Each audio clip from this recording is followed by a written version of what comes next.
శనీశ్వరుడు క్రమశిక్షణ లేకుంటే కఠినంగా శిక్షిస్తాడా?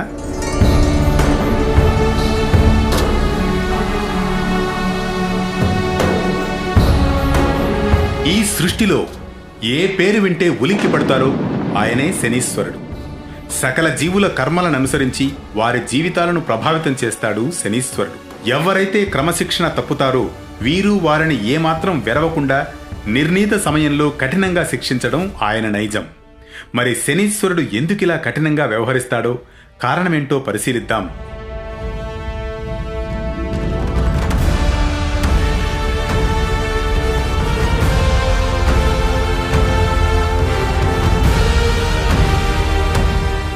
స్కందపురాణం ప్రకారం సూర్య భగవానుడు ఛాయాదేవులకు ఇద్దరు పుత్రులు, శని, యమ.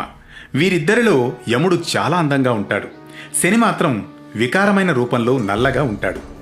తండ్రిగా సూర్యుడు శనిదేవుడంటే ఇష్టపడేవాడు కాదు.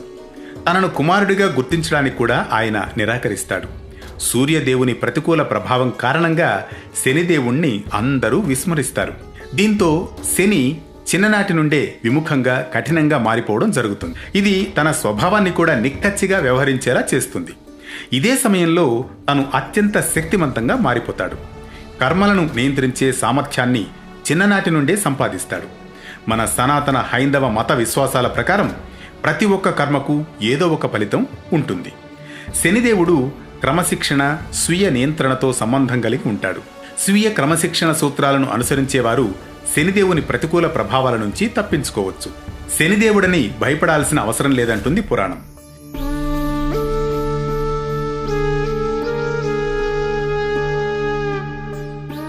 శనివారం శనీశ్వరుడికి అత్యంత ప్రీతికరమైన రోజు. ఆ రోజున ఆవ నూనెను సమర్పించడం వల్ల శుభం జరుగుతుంది.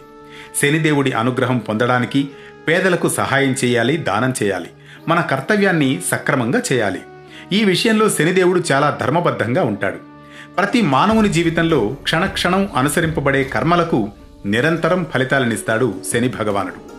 మంచి కర్మలకు మంచి ఫలితాలు, చెడు కర్మలకు చెడు ఫలితాలు వస్తాయి. ఇవన్నీ సక్రమంగా సాగేలా శనిదేవుడే బాధ్యత వహిస్తాడు. అందుకే ఎవరైతే కఠినమైన క్రమశిక్షణ, న్యాయం, నిజాయితీ లక్షణాలను కలిగి ఉంటారో వారికి శుభ ఫలితాలను ప్రసాదిస్తాడు.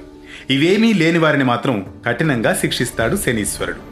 ఈ విధంగా శనిదేవుడు కఠినంగా వ్యవహరించడానికి, తన స్వభావం కఠినంగా మారడానికి తన తండ్రి కూడా ఒక కారణమని శాస్త్రాలు వివరిస్తున్నాయి. మరో కథనంతో పరమార్థంలో మళ్ళీ కలుద్దాం.